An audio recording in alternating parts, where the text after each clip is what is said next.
Hey everyone, we know how hard it can be to keep up with the latest news in Israel, so if you haven't had the time to stay on top of what's what in the Holy Land with ILTV, have no worries. It's time for our new show this week in Israel, where we'll give you the scoop on everything you need to know about the last 7 days right from Tel Aviv. I'm Natasha Kirchuk, here to keep you informed. Hundreds have now gathered in the Jewish outpost of Havat Gilad to lay to rest the rabbi brutally murdered Tuesday in a drive-by shooting terror attack. The father of 6 was driving his car near the outpost, which is in the West Bank near the Palestinian city of Nablus, when a Palestinian car allegedly pulled up beside him and fatally shot him. Bulldozers scrambled this morning, moments before the funeral, to clear the first ever gravesite for the Havat Gilad outpost. Rabbi Raziel Shevach is the first member of the community to be laid to rest there. Education Minister and settlement advocate Naftali Bennett was also there to deliver the eulogy for the murdered rabbi. But the crowd soon drowned out his words, angrily demanding revenge for the act of terror. Mourners even shouted that Bennett's name should be, quote, blotted out for failing to safely and quickly advance Jewish expansion into the West Bank. Critics, however, say that settlements are illegally built on Palestinian land and destroy any reality of peace with the Palestinians. Even Israel currently considers the Havat Gilad outpost illegal, though in the wake of this murder, Defense Minister Lieberman is now considering options to legalize the outpost permanently. Finally, Israeli security forces have launched an intense manhunt for the rabbi's killer, but so far no arrests have been made. The Shin Bet recently boasted record numbers of prevented terror attacks, but despite these promising figures, the security agency has now also released alarming new statistics that show the rate of attacks have dramatically increased. In fact, they've tripled since United States President Donald Trump recognized Jerusalem as Israel's capital on December 6th. There were 249 incidents reported in December throughout the West Bank, Gaza, and Jerusalem, most of them firebombings. Compare that to 84 in November and 71 in October. But the negative alleged consequences of President Trump's announcement don't stop there. With the heightened rate of attacks in mind, Israel was bumped into a number 2 position out of 4 on the United States' new travel warning system. The 2 signifies that the traveler should, quote, exercise increased caution when visiting that area, as opposed to a 1 meaning to exercise normal precautions. Interestingly, there has been a net decrease in attacks throughout the rest of Israel outside Jerusalem, going from 1 to 0. The travel warning can be explained when reading further. The West Bank, Gaza, and Israel have been paired together for a group rating of 2. But when specific details are read, instructions say not to travel to Gaza at all, to reconsider travel to the West Bank, and essentially just to be careful in Jerusalem. That being said, even Great Britain and Germany were rated a 2 under the new precautions. But with the new rating in place and threatening the economy, and the Shin Bet's warning delivered to the Knesset, Israeli officials are all on their toes. Syria has just accused Israel of launching a series of airstrikes on Syrian missile depots near Damascus. Israel, of course, doesn't comment on any alleged military action, but sources say Israeli jets were in the area at the time of the attacks, which targeted Syrian long-range missile hubs. Syrian military officials report that they immediately returned fire at the Israeli aircraft, hitting 1 Israeli jet and managing to intercept 3 missiles. Analysts believe this attack was targeting a weapons base specifically used to house long-range Scud missiles and launchers. This site is believed to be a major hub for Hezbollah forces and weapons in Syria. This comes less than 24 hours after Israel's security cabinet convened for a series of meetings to analyze the growing threats on the northern border, and more specifically, Iran's increasingly tight entrenchment into southern Syria. The IDF's chief of staff says that Iran sends up to $1 billion to Hezbollah alone every year, with countless millions being funneled to other terror organizations throughout the Middle East, all targeting the Jewish state. Clearly, the army is prepared to take a proactive approach to preventing further Iranian entrenchment by any means necessary. After an intense debate that split both the government and the public, the Knesset has passed a controversial law to shutter most businesses in Israel that operate during the Shabbat weekend. The legislation passed by only 1 vote and now gives ultra-Orthodox Interior Minister Aryeh Deri the power to decide what stores may and may not stay open during Shabbat. ILTV's Aaron Porras is here with more details. So, Aaron, why was this such a divided vote? Was there any sort of consensus? Well, as you actually just mentioned, typically there are 2 consensuses. It's a pretty divided topic, very evenly split across both sides. You have those who are in support of the bill, who believe that Israel must legislate observance of the Shabbat in order to preserve the identity of a Jewish state here in Israel. And then you have opponents of the bill who, among them, are even religious observant Jews, but who believe that it's either coercion at worst, religious coercion at worst. It's divisive with the secular versus the religious. It will divide the people, they argue. And they also argue that it will hurt the economy. And that's on top of the fact that they say it might even be discriminatory against the million or so non-Jewish residents in Israel. All right, well, let's turn to your report to get some more details. Now, this bill has been riddled with debate since it was first introduced. Critics say it potentially destroys small businesses as well as religious freedom by defining how people must spend their Shabbat weekend. I think it's the new law of shutting down all businesses in Saturday is very bad for all the Israelis living here. It just serves only the very extreme religious people, and we feel it's not bringing us together as a people, just separating us more. Although the secular city of Tel Aviv is exempt from the law due to a prior ruling at a local court, businesses including supermarkets, stores, malls, and kiosks in nearly every other city of the country will now be required to shut down on the weekend. Ultra-Orthodox proponents of the bill say that it's a necessary step to preserving the country's identity as a Jewish state.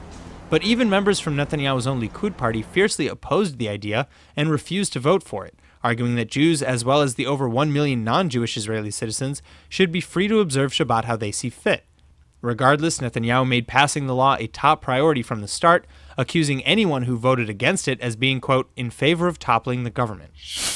The Knesset is convening shortly on a plan to boost the Jewish presence in the West Bank. Defense Minister Avigdor Lieberman has confirmed that Israel is planning to greenlight construction for over 1,200 new housing units in the region and nearly 2,500 more homes in the near future.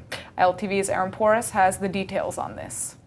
Thank you very much, Natasha. And while the Palestinian Authority has yet to officially respond, we can be sure that they're not pleased about this. This has been, settlement expansion has been a contentious issue since forever. Now, why are we seeing so much expansion right now? This is, clearly not the first report that we've heard in the past couple of weeks. There are a few different reasons for that, none that we can point to definitively and say that's why settlements are expanding. One explanation that's possible is that Netanyahu feels that he has support in the White House with Donald Trump to continue and expand. Another possible explanation is that he's under pressure from right-wing coalition members or religious groups who want to push for settlement in Judea and Samaria and the West Bank. Most likely, it's a combination of the two and several other factors, but I'll tell you more in my report. Let's check it out. The Israeli government has been pushing forward with expansion of Jewish settlements in the occupied territories, often in the face of fierce debate and controversy. Most nations consider the settlements illegal since they are being built on land captured by Israel in the 1967 Six-Day War.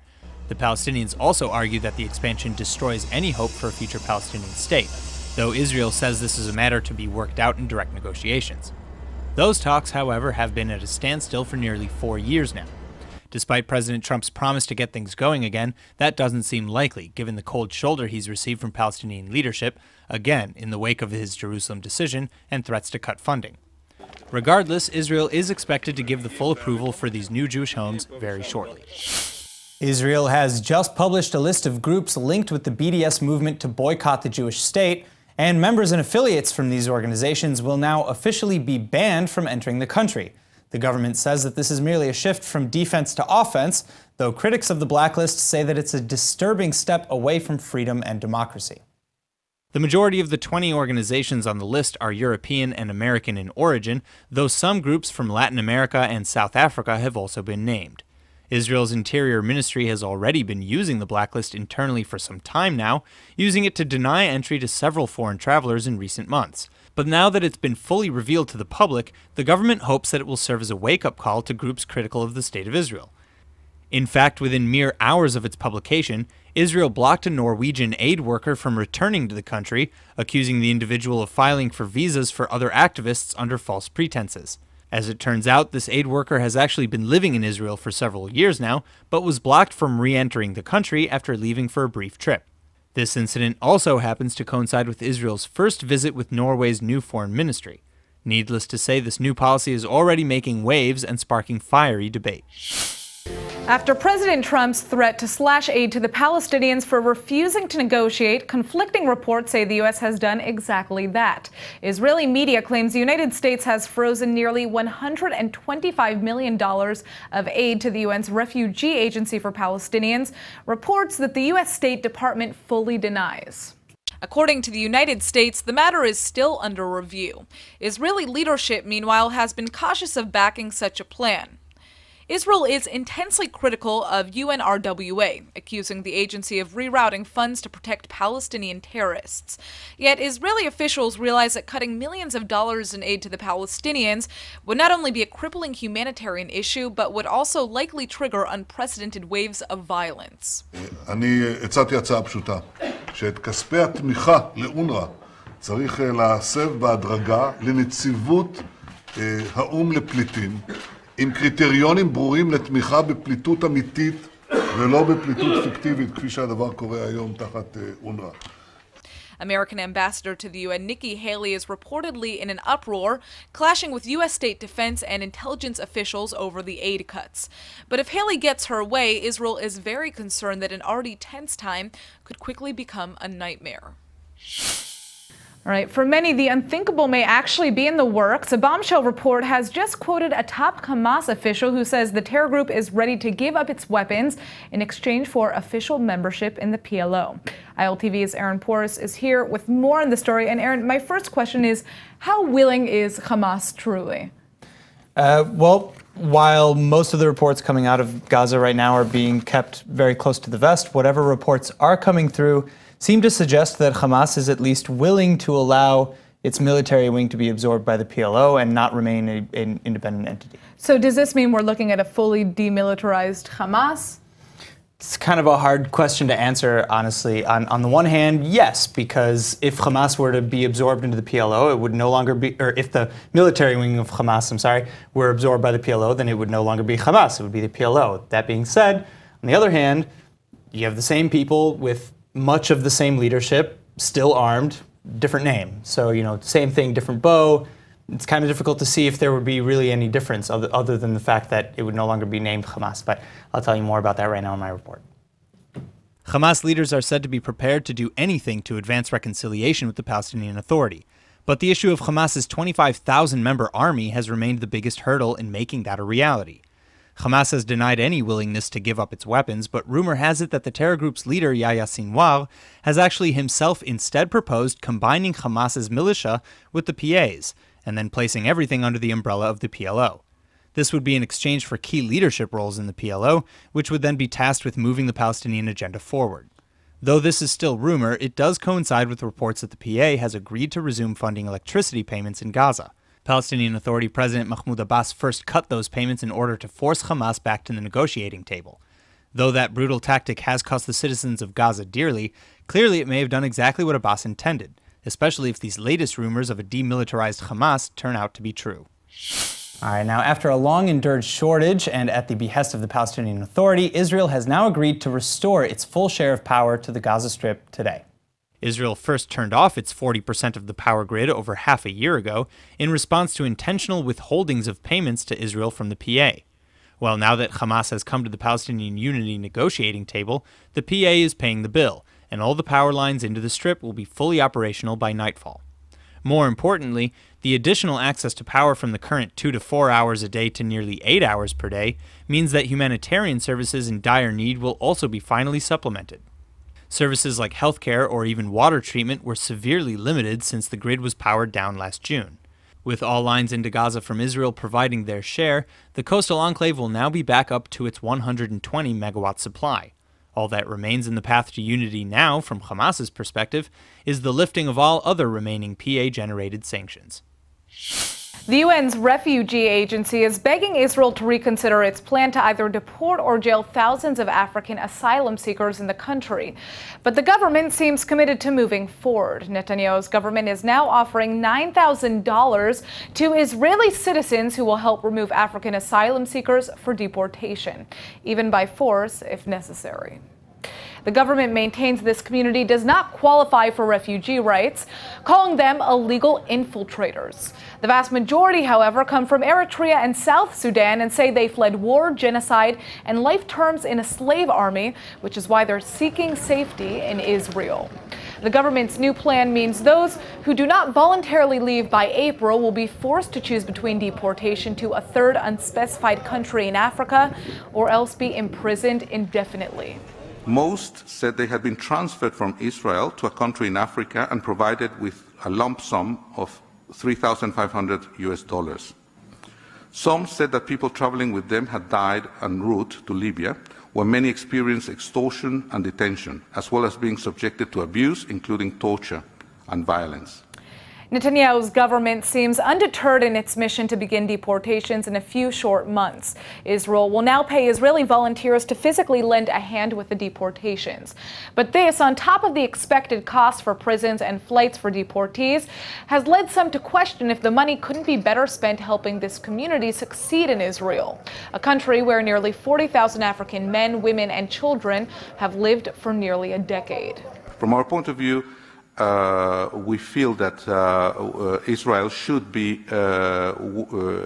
trying to find solutions for this population, which is quite sizable, and that in Europe, at least in the case of Eritreans, has a very high recognition rate. So we would expect among them, many of them would qualify for refugee status. So what we would like to see in Israel is more, and we are willing to help in that respect, is to find legal alternatives for these people through resettlement in other countries.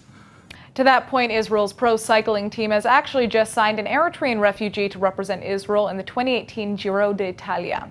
Some have pointed out the bitter irony that the racer, 25-year-old Awet Gebremedin, currently has refugee status in Sweden, which allows him to race for Israel.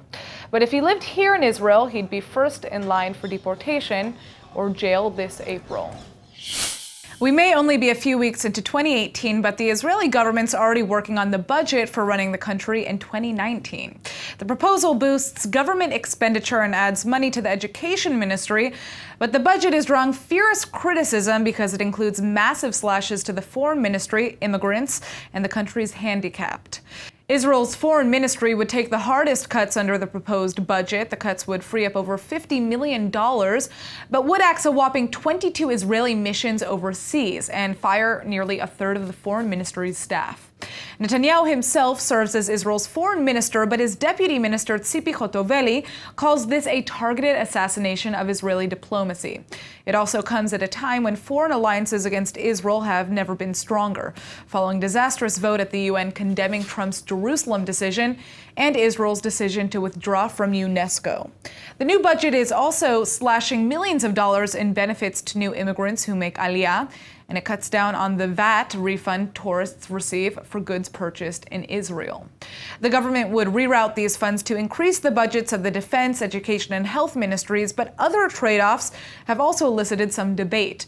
For example, the plan to make all public schools accessible to the handicapped would be delayed in favor of increasing benefits to the elderly and disabled.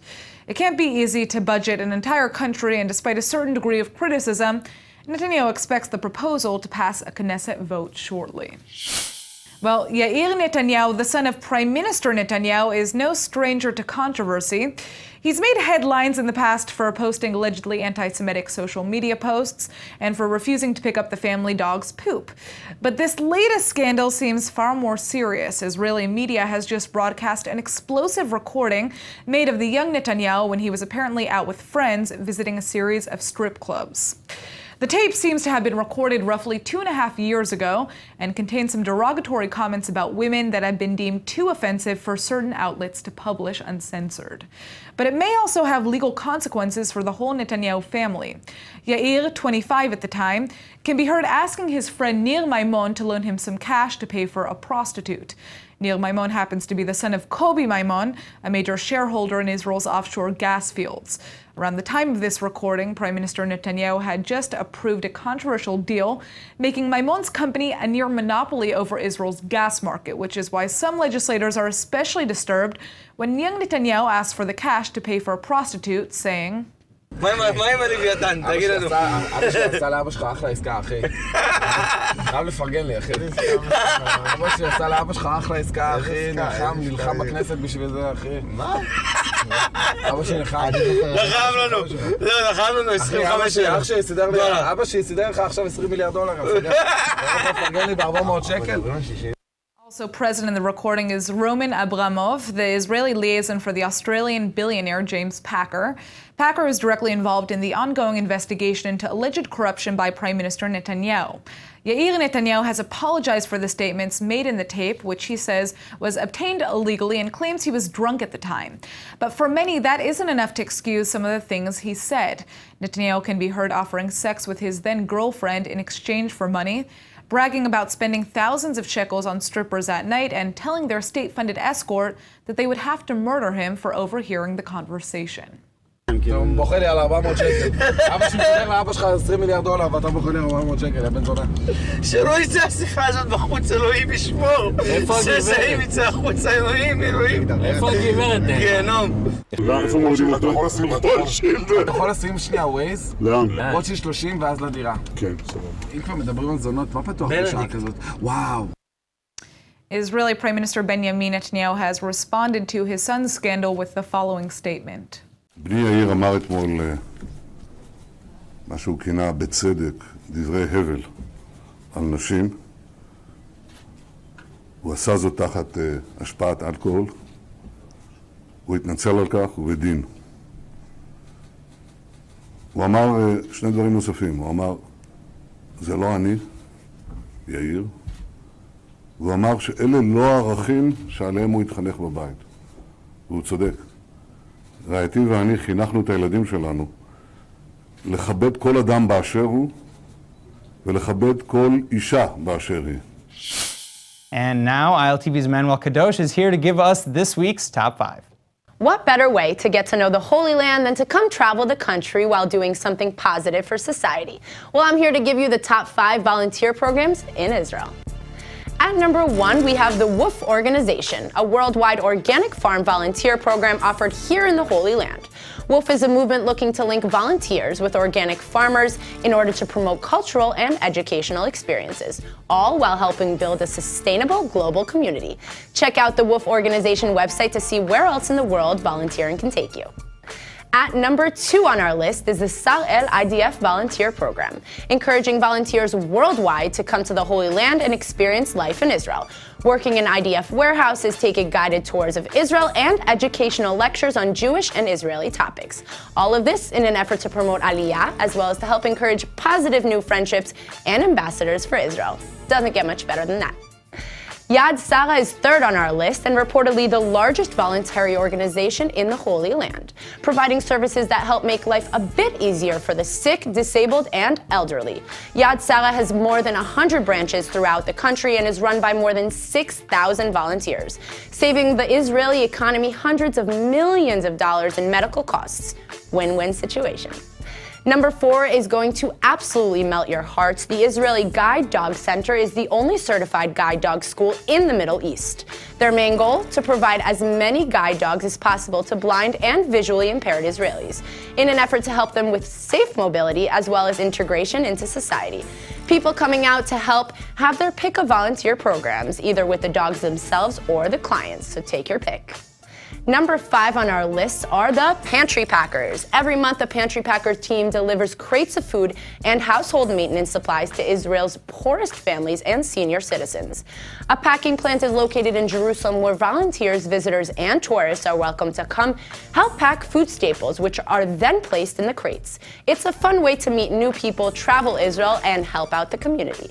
That's it for today's Top 5. Back to you. That's it for this week's Roundup. Tune in next Friday for our next episode of This Week in Israel. I'm Natasha Kirchuk, and thanks for joining us from Tel Aviv.